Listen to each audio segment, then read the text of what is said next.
Hey there, Assalamu alaikum. This is Rumana Froz, senior teacher of Sister Central School and College. What about you guys? Alhamdulillah, I am great. Hope all of you are fine by the grace of Allah. Dear learners, as you can see, we will learn today transformation, and from transformation we will read about voice. I think all of you are ready. It is a revision class, dear learners, so I want to make you some questions from previous classes. Are you ready? Thank you. What's the meaning of voice? Superb answer. The meaning of voice is baccho. Voice mane ki? বাচ্চো voice মানে বাচ্চো আমরা একটু লিখে ফেলি voice মানে বাচ্চো তাহলে এই বাচ্চোটা কি বাচ্চো হচ্ছে সেই জিনিস যেটা আমাদেরকে নির্দেশ করে ভার্ব কিভাবে কাজ করে ভার্বের কাজ করার ধরন কি বাচ্চো অর্থাৎ ভয়েস হচ্ছে কয় প্রকার বলো তো রাইট দুই প্রকার তুমি বলো কি কি থ্যাংক ইউ ইনক্রেডিবল আনসার দুই প্রকার number 1 active voice number 2 passive voice তাহলে কি কি পেলাম আমরা নাম্বার 1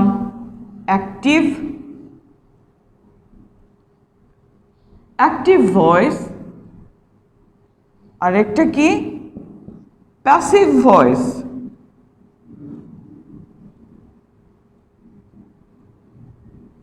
অ্যাক্টিভ ভয়েস হচ্ছে সেই ভয়েস তোমরা জানো তারপরেও আমি একটু রিমাইন্ড দিচ্ছি তোমাদের পড়ার সুবিধার্থে অ্যাক্টিভ ভয়েস হচ্ছে সেই ভয়েস যেখানে সাবজেক্ট কি থাকে সবসময় অ্যাক্টিভ থাকে মনে হয় যেন সে কাজটি সবসময় নিজেই করে নিজেই কাজটি করতে চায় আর প্যাসিভ ভয়েস কি প্যাসিভ ভয়েস এখানে আমাদের সেন্টেন্স পড়ে মনে হয় যে কাজটি তার উপরে চাপিয়ে দেওয়া হয় অর্থাৎ কর্তা সাবজেক্ট কাজটি কখনোই করতে চায় না তার উপরে চাপিয়ে দেওয়া হয় তাহলে আমরা কি পেলাম অ্যাক্টিভ ভয়েস মানে যেখানে সাবজেক্ট নিজেই কাজটি করে আর প্যাসিভ ভয়েস কি যেখানে সাবজেক্ট নিজে কাজটি করতে চাচ্ছে না এমনটি মনে হয় এবং তারপরে কাজটি চাপিয়ে দেয়া হয় তাহলে আমরা একটা সেন্টেন্স লিখে ফেলি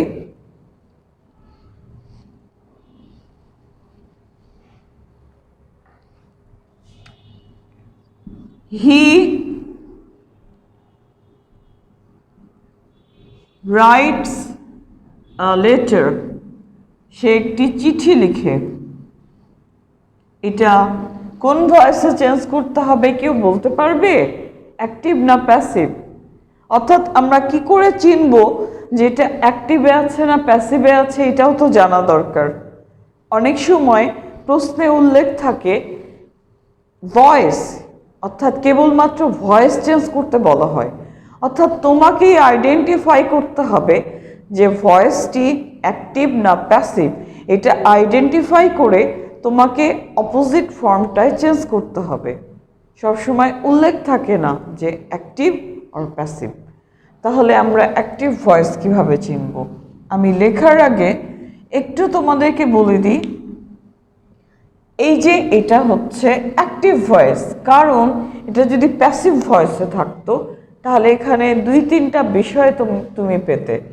সেটা কি একটা ভার্বের কোন ফর্ম থাকতো V3 থাকতো তারপরে কি থাকতো বাই থাকতো অথবা অ্যাট থাকতো তারপরে কি থাকতো অবজেক্ট থাকতো তারপরে কি থাকতো এই যে সাবজেক্টের পরে একটা অক্সিলারি ভার্ব অবশ্যই থাকতো তাহলে আমি কি বললাম নাম্বার 1 অক্সিলারি ভার্ব থাকতো সাবজেক্টের পরে নাম্বার 2 V3 থাকতো ভার্বের পাস্ট পার্টিসিপল ফর্ম থাকতো আর কি থাকতো, বাই উইথ অবজেক্ট, বাই সহ অবজেক্ট থাকতো। এই যে এই ম্যাটারগুলো আমরা কিন্তু এখানে কোনোটাই পাচ্ছি না, সো আমরা ধরেই নিচ্ছি এটা আছে অ্যাক্টিভে, আমাদেরকে করতে হবে প্যাসিভ। চলো তাহলে আমরা এটাকে প্যাসিভ করে ফেলি। আমরা তাহলে এটাকে প্যাসিভ করে ফেলছি। দেখো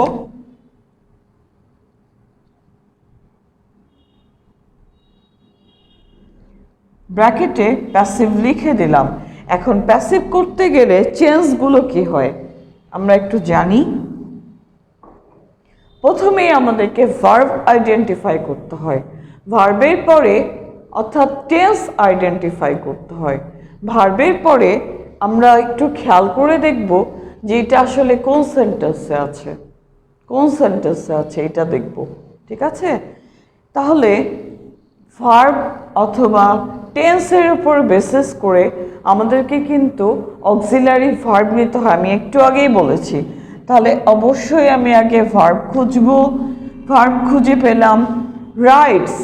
এই ভার্বটি কোন টেন্সে আছে, প্রেজেন্ট ইনডেফিনিট টেন্স।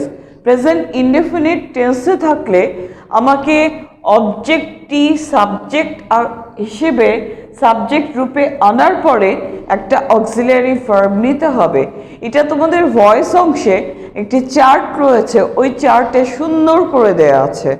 আমি একটু ক্লাস নিতে নিতে তোমাদেরকে বলি, দেখো তাহলে ভার্বের পরবর্তী অংশটাই হবে অবজেক্ট। কি হবে, অবজেক্ট। আর এটা আমরা পেয়েছি ভার্ব, এটা আমাদের প্রশ্নের সাবজেক্ট। এখন চেঞ্জ হয়ে যাচ্ছে কিভাবে, দেখো প্রত্যেকটা আমি শর্ট ফর্মে লিখেছি। চেঞ্জ হয়ে যাচ্ছে কিভাবে দেখো, আমরা অবজেক্টটিকে কি নিলাম, সাবজেক্ট হিসেবে নিলাম, আ লেটার। তারপরে কি, এটা কোন টেন্সে আছে, প্রেজেন্ট ইনডেফিনিট। প্রেজেন্ট ইনডেফিনিট টেন্সে থাকলে আমাদেরকে অক্সিলারি ভার্ব হিসেবে নিতে হয় এম, ইজ, আর। তাহলে a letter third person singular number, তাহলে আমরা অবশ্যই নিব ইজ। V3 আসবে রিটেন। বাই, এই যে সাবজেক্ট এটার অবজেক্টিভ ফর্ম হবে হিম, দ্যাটস দ্য অ্যান্সার। তাহলে চেঞ্জ কি আসলো, অবজেক্টটি সাবজেক্ট হয়ে গেল, প্রয়োজন অনুসারে অক্সিলারি ভার্ব আসলো টেন্স অনুযায়ী। তারপরে কি হলো, V3 হলো, যেটা ছিল V1 এটা এখন হয়ে গেল V3। তারপরে according to the rule by, এরপরে সাবজেক্টই অবজেক্ট। এখানে সবসময় বাই থাকবে বিষয়টা এরকম নয়, অনেক সময় এখানে প্রিপোজিশন আকারে টু থাকে, অ্যাট থাকে, এক্সেট্রা, অনেক কিছু থাকতে পারে, উইথ থাকতে পারে। এটা অনেকটা ভার্বের উপরে ডিপেন্ড করে, এগুলোতে আমরা পরে আসব। সো ডিয়ার লার্নার্স, তাহলে কিন্তু আমরা শিখেই গেলাম যে অ্যাক্টিভ থেকে প্যাসিভে চেঞ্জ করতে গেলে কি কি লাগে। তাহলে এবার আমরা চলে যাই, এটা ছিল আমাদের অ্যাসার্টিভ সেন্টেন্স। আমরা আরও একটি অ্যাসার্টিভ সেন্টেন্স লিখে ফেলি। যদি আমরা এরকমই একটি সেন্টেন্স লিখতে চাই, যেমন এখানে ছিল হি রাইটস আ লেটার, তাহলে এইখানে যদি আমরা দিই he is writing a letter, তাহলে ডিয়ার লার্নার্স তোমরা বলো তো এটা কোন টেন্সে আছে,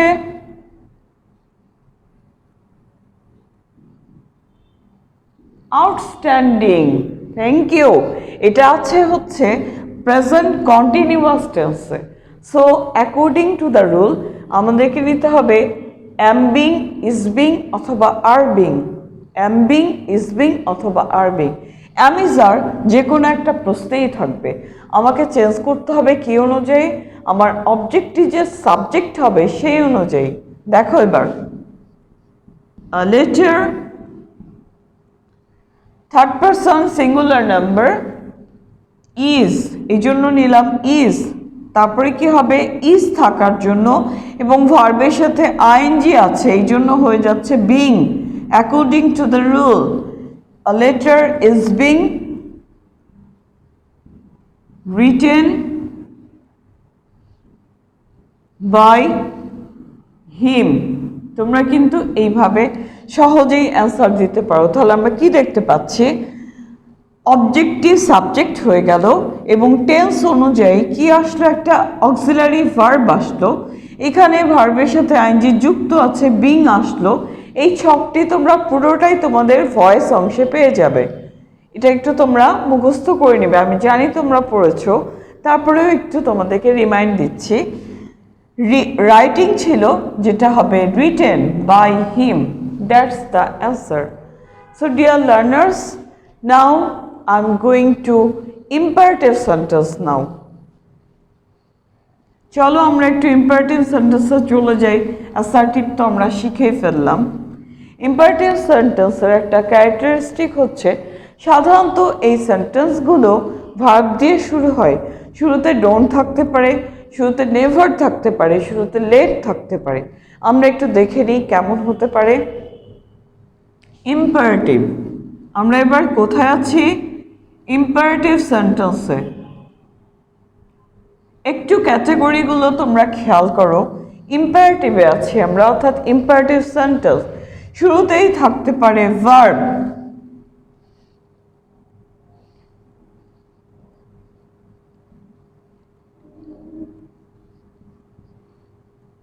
দেখো, এটা একটা ক্যাটাগরি, শুরুতেই থাকতে পারে verb. Open the window, open the window, আমরা এটাকে কি করছি বলো তো? প্যাসিভ করছি, ওপেন দ্য উইন্ডো। তাহলে দেখো, এই যে ভার্ব দিয়ে শুরু, তাহলে এবার কিভাবে চেঞ্জ করব? এটার জন্য কিন্তু, ইম্পারেটিভ সেন্টেন্সের জন্য কিন্তু ফিক্সড একটা স্ট্রাকচার রয়েছে। আমরা একটু দেখি স্ট্রাকচারটা কি। আগে আমি সলভ দিয়ে দিই, পরে স্ট্রাকচার তোমাদের বুঝতে সুবিধা হবে। দেখো, আমরা শুরু করব কি দিয়ে? লেট। লেটের পরে আসবে আমাদের অবজেক্ট। অবজেক্ট কি? The window. Let the window, let the window B opened. এইটা হচ্ছে অ্যান্সার। তাহলে তোমরা সহজেই কিন্তু স্ট্রাকচারটি এবার আইডেন্টিফাই করে ফেলতে পারছো। দেখো, শুরুতেই ভার্ব থাকলে আমাদেরকে অ্যান্সার লেখা শুরু করতে হবে লেট দিয়ে। লেট প্লাস উইন্ডো ছিল আমাদের অবজেক্ট, আমরা লিখে ফেললাম অবজেক্ট। লেট অবজেক্ট, তারপরে কি? বি, তারপরে V3। দেখতে পাচ্ছ তোমরা? এটাই সাধারণত ফলো করা হয় ইম্পারেটিভ সেন্টেন্সের রুল হিসেবে অ্যাক্টিভ টু ভয়েস করতে গেলে। তাহলে লেট অবজেক্ট বি, তারপরে V3, এটাই ফলো করা হয়। দেখো এবার, তাহলে আমি এখানে একটু লিখে ফেলছি, লেট অবজেক্ট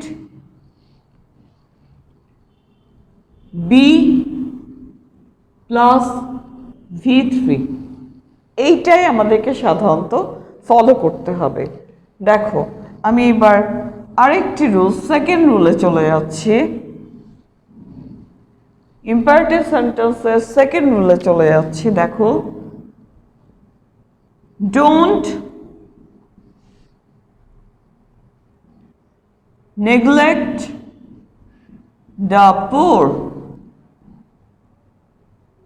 কি করছি আমরা? এটাকে প্যাসিভ করছি। প্রত্যেকে একটু খেয়াল করে দেখো, শুরুতেই আছে ডোন্ট, তাহলে আমরা আমাদের স্ট্রাকচার কি হবে? লেট, সেই সাথে হবে নট, লেট নট। অবজেক্ট কি? দ্য পোর, অবজেক্ট কি? দ্য পোর, তাহলে লেট নট দ্য পোর। তারপরে কি নিতে হবে? বি, তারপরে কি? V3। এই যে নেগলেক্ট, V3 হবে নেগলেক্টেড।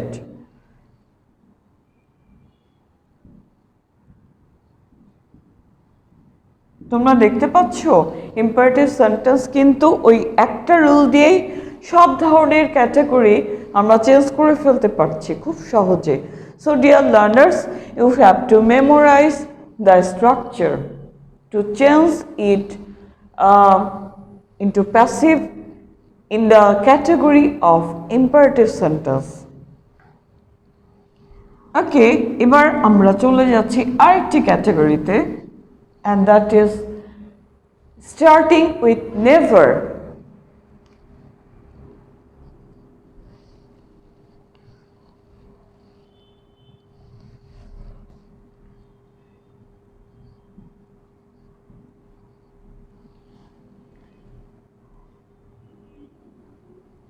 Never,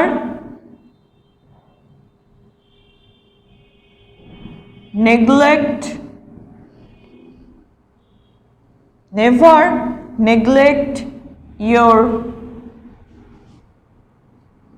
parents. কি করছি আমরা? এটাকে প্যাসিভ করছি। একটু খেয়াল করো এবার, নেভার নেগলেক্ট ইয়োর প্যারেন্টস, শুরুতেই আছে নেভার, এটাও একটা ক্যাটাগরি। আমি তাহলে তোমাদেরকে কি বললাম? শুরু হবে লেট দিয়ে।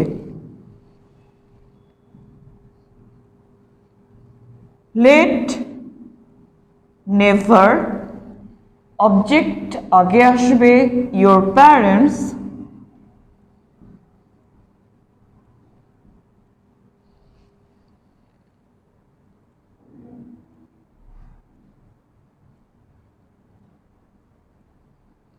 your parents be